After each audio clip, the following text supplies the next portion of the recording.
आपको बता दूं कि यहाँ पर बंडलों की गिनती शुरू हो गई है। एक बार फिर से हम चलते हैं जहाँ पर मतगणना का जो मुख्य स्थल है। आप देखिए यहाँ पर ये आप गेट देख रही हैं और ये सुरक्षाकर्मी इसी गेट से मतगणना स्थल के अंदर जाते हैं। और ये दाहिने तरफ विशेष से कहेंगे जरा दाहिने तरफ वाला जो दृश्य है वो दिखाएं। ये देखिए मतगणना हाल आपको सामने दिखाई दे रहा होगा, वहीं मतगणना हो रही है जो हम आपको तस्वीरें दिखा रहे हैं। मतगणना यहीं पे हो रही है और अभी की जो अपडेट आपको बता दूं कि जो बंडलों की गिनती है वो शुरू हो चुकी है। और बंडलों की गिनती में जो पहली अपडेट आपको मैंने बताई थी कि सुदामा पटेल आगे चल रहे थे, अब वो अपडेट थोड़ा और अपडेट कर दूं। अभी जो सूचना है कि एक बार फिर से पासा पलटता हुआ नजर आ रहा है प्राची। अब जो बंडलों की गिनती है उसमें सुदामा पटेल 2 नंबर पर पहुंच गए हैं। अन्नपूर्णा सिंह आगे हो गई हैं। आपको अपडेट बता देता हूं कि अन्नपूर्णा सिंह अब सुदामा पटेल से आगे चल रही हैं। जिस तरह से कुछ देर पहले जब यहां पर जो बैलेट बंडल थे उनकी गिनती शुरू हुई थी तो सुदामा पटेल आगे हो गए थे और अब सुदामा पटेल दूसरे नंबर पर चल रहे हैं। यानी अन्नपूर्णा सिंह अब सुदामा पटेल से आगे हो गई है। वाराणसी का ये अपडेट है। बिल्कुल, देखिए ये बड़ी खबर आप दे रहे हैं नीतीश, और बड़ी खबर यह है कि सुदामा पटेल पीछे हो गए हैं। आधे घंटा बीतने के बाद अन्नपूर्णा सिंह ने बढ़त बना ली है, वो आगे हो गई हैं। ये बड़ी खबर वाराणसी से मिल रही है कि आगे निकल गई है अन्नपूर्णा सिंह, जो कि बाहुबली ब्रजेश सिंह की पत्नी है, निर्दलीय प्रत्याशी हैं। तमाम सहयोगी ग्राउंड से बने हुए हैं। आजमगढ़ का रुख कर लेते हैं, अनुभव के पास जाते हैं। अनुभव, वहां से क्या अपडेट मिल रही है फिलहाल?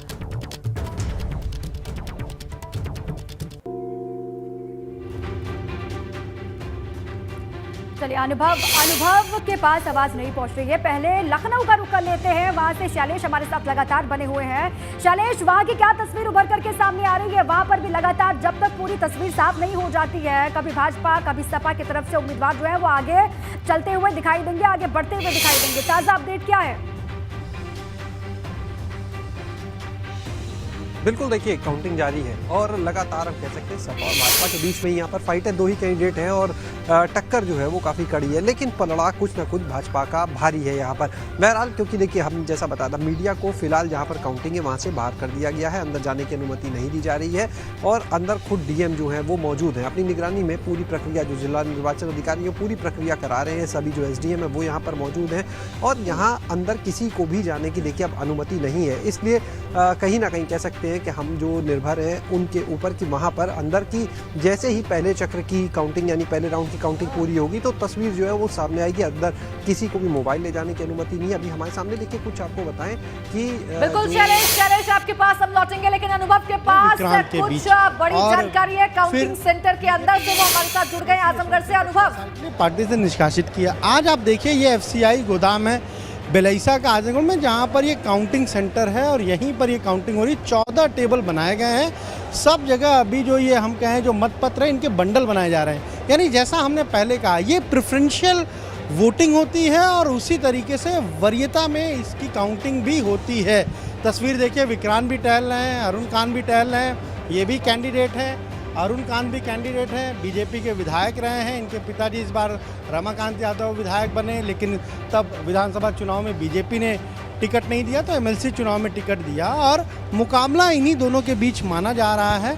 14 टेबल लगाई गई है हर जगह। अभी बंडल जो है, जो मतपत्र है उनके बंडल बनाए जा रहे हैं। क्यों? क्योंकि कुल यहाँ पर 5 कैंडिडेट हैं और कुल 5,990 वोट यहाँ पर पड़े थे, जिनमें 4200 के आसपास जो वोट है वो आजमगढ़ में पड़े और 1700 वोट जो है वो मऊ में पड़े। अब 5 कैंडिडेट थे तो पांचों कैंडिडेट के अलग अलग नाम से देखिए जो वोट मिले हैं उसके बंडल बनाए जा रहे हैं और उसके बाद फिर वोटों की गिनती शुरू होगी। जैसा हमने पहले भी कहा, ये प्रेफरेंशियल वोटिंग होती है। यानी आप कैंडिडेट जो वोटर होता है वो कैंडिडेट को ईवीएम पर कोई बटन नहीं दबानी होती उसके लिए, उसको केवल जो बैलेट पेपर है उसमें एक लिखना है जिसको वो सबसे ज़्यादा प्रेफरेंस दे रहा है, यानी वरीयता दे रहा है। और इसी तरह जब गिनती होती है तो भी वरीयता के क्रम में होती है, यानी जिसको सबसे ज़्यादा एक अगर हम कहें जिसके मतपत्र पर 1 लिखा होगा उसे ही इस चुनाव में विजयी घोषित किया जाता है। यानी 51% वोट पाना जरूरी है। मान लीजिए अगर 4000 वोट कहीं पर है तो उसे 51% वोट पाना, या हम कहें 2001 वोट जो पाएगा वो जीत जाएगा। अगर प्रथम वरीयता में उतने वोट नहीं मिलते हैं तो फिर उसके लिए एक अलग व्यवस्था है।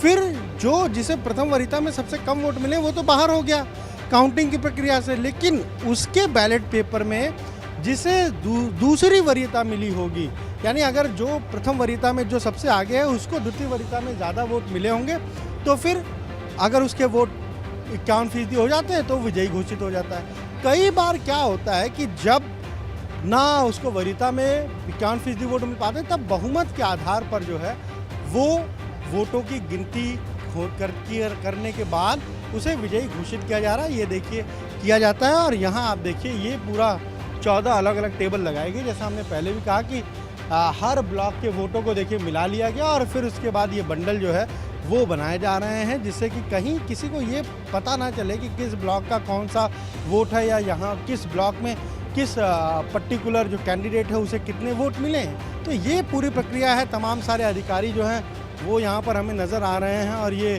पूरा आप देखिए तो ये जो मतगणना केंद्र है यहाँ पर अधिकारी भी लगाए गए हैं, सुरक्षा के भी पुख्ता इंतज़ाम किए गए हैं, कहीं पर कोई समस्या ना होने पाए ये हम आपको लगातार दिखा रहे हैं। और यहाँ देखिए जो एजेंट लोग हैं वो हर एक चीज़ नोट करेंगे, कौन कहाँ पर आगे है, कौन कहाँ पर है। अभी वोटों की गिनती फ़िलहाल शुरू नहीं हुई है, अभी चूँकि बंडल जो है वो बनाए जा रहे हैं, उसके बाद ही वोटों की जो गिनती है वो शुरू होगी। हम आपको लगातार तस्वीरें ये दिखा रहे हैं भीतर की, जहाँ पर ये पूरी काउंटिंग जो है वो हो रही है, और तमाम सारे जो कैंडिडेट के एजेंट हैं वो भी यहाँ पर इंतज़ार कर रहे हैं कि क्या नतीजे आएंगे, क्योंकि ये बहुत दिलचस्प सीट है आजमगढ़ की। दिलचस्प सीट इसलिए है क्यों, जब विधानसभा के चुनाव हुए तो एक भी सीट बीजेपी जीत नहीं पाई, 10 की 10 विधानसभा सीटें जो थी वो समाजवादी पार्टी जीत गई।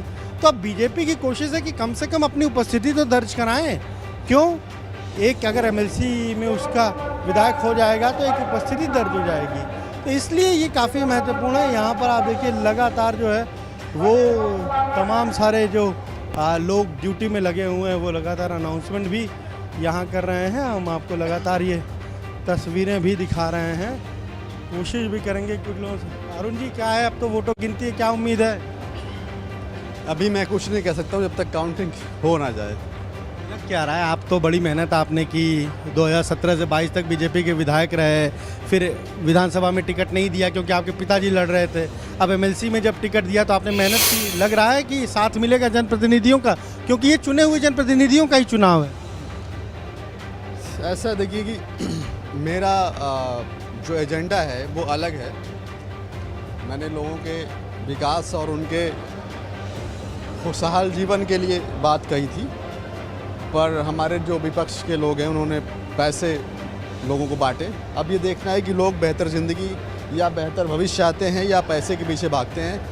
अब जब तक गिनती नहीं होगी तब तक हम इसमें कोई टिप्पणी नहीं कर पा रहे हैं, और उम्मीद है कि कुछ नहीं कहा जा सकता। हो सकता है पिताजी ने मदद की आपकी या पार्टी की मदद की, किसकी मदद की? मुझे लगता है कि मैंने ये चुनाव अकेले लड़ा है। अकेले लड़ा है बिना मदद के उनके? जी हाँ, लगभग जितने भी बड़े नेता थे सारे मेरे विरोध में ही थे, चाहे वो किसी भी दल के रहे हों। अच्छा, आपके अपने दल के भी? किसी भी दल के रहे हों, वो मेरे विरोध में ही थे। ये बड़ा आप आरोप लगा रहे हैं, क्योंकि आपके अगर अपने दल के लोग विरोध में होंगे तो फिर? मैं झूठ क्यों बोलूँगा, मेरी किसी से दुश्मनी नहीं है, पर जो मैंने महसूस किया है वो मैं आपको बोल रहा हूँ। यानी आपको लग रहा है कि बीजेपी के नेता ही आपके विरोध में आजमगढ़ में रहे हैं? जहाँ जहाँ बीजेपी के ब्लॉक प्रमुख रहे हैं मैं वहीं कमज़ोर हूँ। जहाँ बीजेपी के नेता नहीं रहे या बीजेपी के ब्लॉक प्रमुख नहीं रहे हैं वहाँ मैं ठीक हूँ। लेकिन एक चीज़ ये भी है, ऐसा नहीं कि 100% लोग हमारे अगेंस्ट रहे हैं। 70% लोग हमारे विपक्ष में रहे हैं, बाकी 30% लोग हमारे साथ रहे हैं। ऐसा भी नहीं है कि हम एक तरफ से सभी को बोल रहे हैं, लेकिन ज़रूर ऐसा हुआ है, वरना स्थितियाँ ये नहीं होती। आपने एक और बयान दिया था अभी चुनाव के दौरान कि आपके पिताजी रमाकांत यादव जी बीजेपी में आ सकते हैं। बिल्कुल आ सकते हैं, ये पॉलिटिक्स है, जिसको जहाँ अपना भविष्य सही दिखेगा वहाँ जा सकता है, इसमें क्या बुराई है। आपने कुछ कहा उनसे, कह रहे भाई हम चुनाव लड़ रहे हैं, हमारी मदद तो करिए ताकि हम भी एमएलसी हो जाएं, विधायक तो आप हैं ही। मैं उनको किसी तरह के धर्म संकट में नहीं डालना चाहता था, इसलिए मैंने जो मेरे से करते बना वो मैंने किया। अब बाकी उन्होंने क्या किया इसका मेरे को कोई अंदाज़ा नहीं है। चलिए, ये अरुण कांत यादव हैं, रमाकांत यादव के बेटे हैं और एमएलसी चुनाव में बीजेपी के कैंडिडेट रहे, लेकिन साफ तौर पर कह रहे हैं कि बीजेपी के लोगों ने ही मदद नहीं की। इधर एक और देखिए उम्मीदवार बैठे हुए हैं, विक्रांत सिंह रेसू। मुकाबला इन्हीं दोनों के बीच है। विक्रांत, आप से हमने पहले भी बात की थी और आज अब काउंटिंग हो रही है, उम्मीद है, भरोसा है जीत का? बिल्कुल, जितने भी टेबल पे देखा जा रहा है तो बहुत अच्छा मत प्राप्त हुआ और उम्मीद करता हूँ रिजल्ट बहुत अच्छा आएगा। तो जिस तरीके से पार्टी ने एक लेटर जारी करके पिताजी को आपके निष्कासित कर दिया, क्या उसका भी एक तरीके से जो जनप्रतिनिधि थे उन्होंने सोचा कि नहीं आपको अब जिताया जाए, एक मैसेज दिया जाए बीजेपी को, ऐसा भी है क्या कुछ? ऐसा कुछ नहीं, ऐसा बिल्कुल नहीं। ये इतने दिन के परिश्रम है उसका फल है। तो आप बीजेपी कार्यकर्ता तो आप भी हैं जी, और आप टिकट भी मांग रहे थे, टिकट मिला नहीं तो आप यहाँ लड़ गए। तो मान लीजिए आप जीत जाते हैं, आज वोट आपको, आप कह रहे हैं कि दिख रहा है, जीत जाते हैं तो फिर पार्टी बुलाती है तो पार्टी के ही एमएलसी कहलाएंगे या निर्दलीय कहलाएंगे? वो बात क्या कहलाना पसंद करेंगे? अभी जो चीज़ हो रही है उसको देख लिया जाए, फिर वो बात की चीज़ है, बाद में देखा जाएगा। बीजेपी के उम्मीदवार हैं, उनने उनसे पूछा, वो कह रहे हैं कि हमारा तो बीजेपी नेताओं ने ही साथ नहीं दिया। अब इसके बारे में मैं क्या कहूँ, भरोसा है आपका? उनकी राय है, वो अच्छे से जानते होंगे। भरोसा है आपको? बिल्कुल पिताजी कुछ कह रहे हैं, वो हमें नज़र नहीं आ रहे हैं यहाँ, नहीं, यहाँ क्यों रहे? आएंगे वो? यहाँ हैं, आजमगढ़ में है कि लखनऊ? नहीं है आजमगढ़ में। शाम को यानी जब नतीजे आएंगे तो जश्न में वो भी शामिल होंगे? बिल्कुल, क्यों नहीं होंगे। हमसे ज़्यादा तो खुशी उन्हीं को होगी, पिता के नाते। और अगर पार्टी कहेगी तो निष्कासन भी वापस हो जाएगा? अब वो सब बात की विषय, अभी चुनाव है, चुनाव चलने दीजिए। देखिए, बिल्कुल विक्रांत सिंह रेशू ये भी उम्मीदवार थे, बीजेपी बागी हम कह सकते हैं इनको, रिबेल, क्योंकि लगातार चुनाव में टिकट मांग रहे थे, नहीं मिला तो एमएलसी के चुनाव में निर्दलीय खड़े हो गए। पार्टी ने बहुत समझाया, बैठ जाओ बैठ जाओ बैठ जाओ, लेकिन नहीं बैठे, तो फिर इनके पिता बीजेपी एमएलसी यशवंत सिंह को 6 साल के लिए पार्टी से निष्कासित कर दिया। और आप ये देखिए, लगातार तस्वीरें हम आपको दिखा रहे हैं, यहाँ पर ये अभी जो हम बार बार कह रहे हैं, ये बैलेट पेपर के जो बंडल है वो ठीक बनाए है। जा और रहे हैं। देखिए, अनुभव लगातार अंदर से तमाम अपडेट्स बता रहे हैं, प्रत्याशियों की बातें भी सुना रहे हैं।